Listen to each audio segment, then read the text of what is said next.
туралы білетіндерін еске түсіреді. Балалар, 3-ші сыныпта сын есім туралы өткенді еске түсірейікші. Сын есім дегеніміз не? Сын есімнің сұрақтары қандай? Сын есім нешеге бөлінеді? Ендеше, видеоға қарап еске түсірейік. Заттың түсін, көлемін, салмағын, дәмін, пішінін білдіретін сөздер сын есім деп аталады. Сын есімдерге қандай, қай деген сұрақтар қойылады. Сын есімдер негізгі және туынды болып екіге бөлінеді. Негізгі сын есім. Түбір сөзден жасалған сын есімдер негізгі сын есімдер деп аталады. Мысалы, жақсы, үлкен, қызыл. Туынды сын есім. Түбір сөзге жұрнақ жалғану арқылы жасалған сын есімдер туынды сын есімдер деп аталады.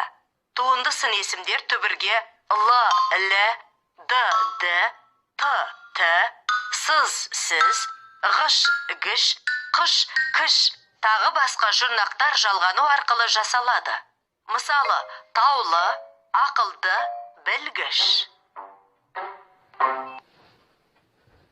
Жарайсыңдар балалар, видеодан түсінген болсаңыздар, сын есім дегеніміз заттың түрін, түсін, сапасын, дәмін, пішінін білдіретін сөз табы. Ал сын есімнің сұрақтары қандай, қай деген сұрақтарға жауап береді. Сын есім екіге бөлінеді. Туынды сын есім, негізгі сын есім. Негізгі сын есім түбір сөзден тұратын сын есімдер, негізгі сын есімдер. Ал туынды сын есімге түбір сөзге жұрнақ жалғану арқылы жасалған сын есімдер. Қандай жұрнақтар жалғанатын еді? Л, л, д, д, т, т, сыз, сіз, ғыш, қыш, гіш, кіш деген жұрнақтар жалғану арқылы жасалады екен. Жарайсыңдар балалар. Еске түсірген болсақ, оқулыққа көңіл бөлейікші. Оқулықтағы 90-шы беттегі 33-ші жаттығуға көңіл бөлейік. Тыңдалым. Дескриптор. Тыңдаған мәтіннің негізгі тұстарын анықтап, сол бойынша мазмұнын айтады.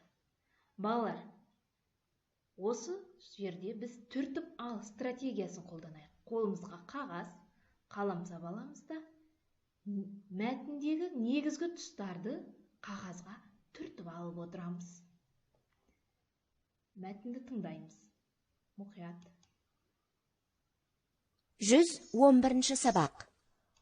Байқоңыр халықаралық ғарыш айлағы. Ғарыш алаңы, ғарыш айлағы, ғарыштық аппараттарды құрастыруға, сынап, ұшыруға арналған ғимараттар мен техникалық құралдар орналасқан жер. Байқоңыр бүгінгі таңдағы халықаралық ғарыш айлағы. Одан көптеген елдердің ғылыми және коммерциялық зерттеу бағдарламалары бойынша жердің жасанды серіктері, сондай-ақ ақш, Германия, Франция, Үндістан ғарышкерлерінің интернационалдық құрамы мен ғарыш кемелері ұшырылды. Байқоңырдан Восток, Восход, Союз, Прогресс сипатындағы барлық ғарыш кемесі, Салют, Мир орбиталық станциялары ұшырылды. Қазақстан жерінен аспанға космос, протон, зонд, прогноз топтамасын қамтыған жердің ондаған жасанды серіктері жіберілген болатын. Бұлар халық шаруашылығының ғарыштағы бағдарламаларын жүзеге асыру мақсатында жасалды.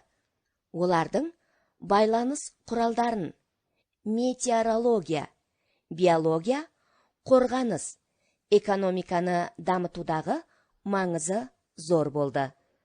Дүниетану анықтамалығы кітабынан.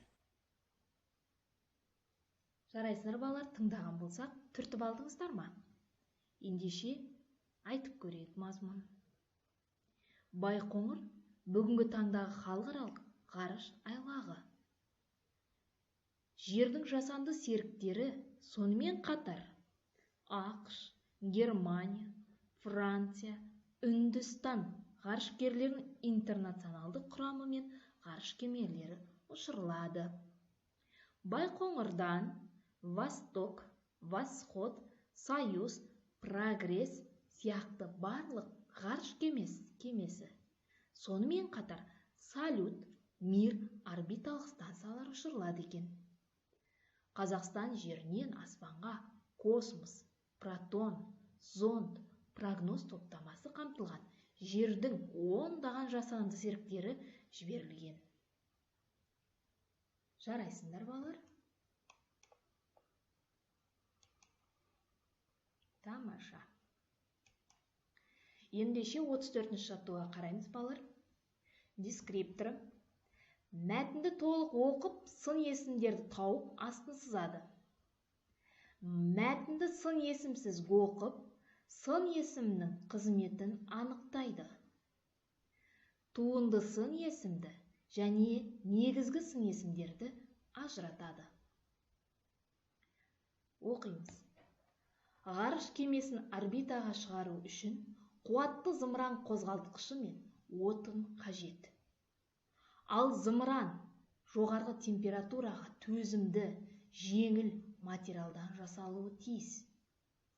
Мұның үстіне ғалымдардың ғарыш кемесі мен жер арасында сенімді байланыс құралдарын да орналастыруы керек.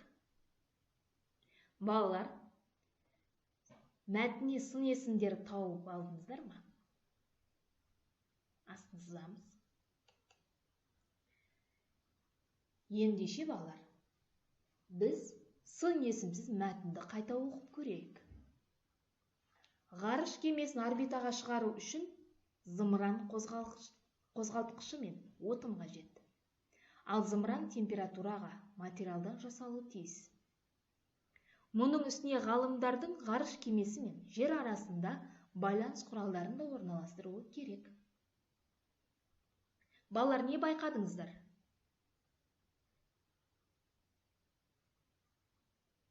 Немесе бұл жерде зымыранға қандай зымыран керек екенін, зымыран қандай температураға төзімді екенін, және қандай материалдан жасалу тиіс екенін біз білмедік. Сонымен қатар жер арасындағы сенімді байланыс құралы болу кереккен. Міне, бұл жердегі сын есімнің қызметі қандай затқа қандай сипаты керек екенін көрсетіп тұр. Ендеше, балалар, мына жерде мен қызылмен белгілеп қойған сөздерге көңіл бөлейік. Қуатты, жоғары, төзімді, жеңіл, сенімді сөздері қандай? Қуатты, қуат, түбір сөз Т, жұрнақ, бұлар туынды сын есім. Төзімді, төзім, түбір сөз Д, жұрнақ, туынды сын есім. Сенімді, сенім, түбір сөз Д, жұрнақ, туынды сын есім. Ал жоғары және жеңіл деген сөздер, балалар, бұлар негізгі сын есім. Тамаша, жарайсыңдар, балалар. 35-ші жаттығуға қарайықшы, балалар. Дескрипторы. Берілген сын есімдерге зат есім табады, дәлелдейді. Балалар, қараңыздаршы, сендер зат есім табыңдар. Қалың не, ұзын не, бұйра не, қысқа не. Таптыңыздар ма? Ендеше мен тапқанымен салыстырып көрейікші. Мен шаш деген алдым. Қалың шаш, ұзын шаш, бұйра шаш, қысқа шаш. Менің шашым қысқа. Әселдің шашы қалың. Петрдің шашы бұйра. Анамның шашы ұзын. Келесі. Кең не? Биік не? Жарық не? Қане балалар, сіздер қандай зат есім қойдыңыздар? Мен қойған зат есіммен салыстырып көрейік. Кең бөлме, биік бөлме, жарық бөлме. Тамаша, жарайсыңдар балалар. Керемет. Балалар, ендеше шығармашылық үзіліс 37-ші жаттығуға көңіл бөліп қараймыз. Кестедегі дескрипторы, кестедегі сөздерді пайдаланып, менің ұшағым тақырыбына шағын мәтін құрастырамыз. Кәнекей балалар, сіздер өз мәтіндеріңізді құраңыздар, сосын мен өз мәтінімді оқимын. Салыстырып көрейік, мен өз мәтінімді оқимын. Менің ұшағым өте әдемі. Оның салмағы 200 тонна. Түсі ақ. Ол сағатына 700 км жылдамдықпен ұшады. Ұшағымның пайдасы орасан зор. Ұшағым алыс жолды жақындатады, уақытты үнемдетеді. Сонымен қатар адамдарды тасиды. Ал балалар, сіздердің қандай болды екен? Тамаша, жарайсыңдар. Балалар, бүгін мен сабақтың соңында көзілдірік әдісін қолданғым келіп отыр. Сіздер көріп тұрған шығарсыздар, көзілдірік көрініп тұр, немесе оң жағына туынды сын есімді, сол жағына негізгі сын есімді жазамыз. Ал екеуіне ортақта сын есім екен. Ал сөздер қандай? Ақылды, көргіш, жуас, жұқа, инабатты, жаман, ойлағыш, момын, мейірімді. Сөз бәрі де сын есімдер екен.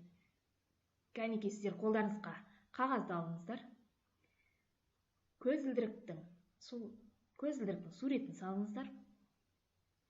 Ендеше осының ішінен туынды сын есім мен негізгі сын есімді ажыратып жазайық. Балалар, сіздер жазып болдыңыздар ма? Ендеше менікімен салыстырып көріңіздер.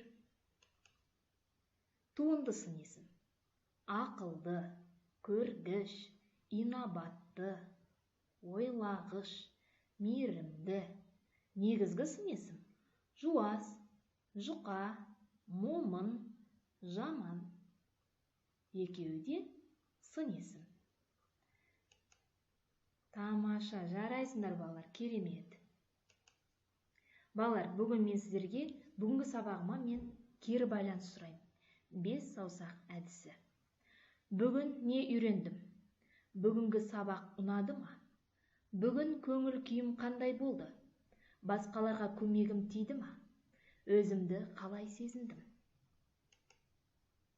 Балалар, маған керіс байлам беріңіздер. Балалар, үй жұмысы аламыз. 36-шы жаттығу 92-ші бетте. Дескрипторы: жұмбақты жатқа жазып, шешуін табады. Сын есімдерді табады. Шешуіндегі зат туралы бірнеше жұмбақ табады. Балалар, шешуіндегі зат туралы бірнеше жұмбақ табамыз.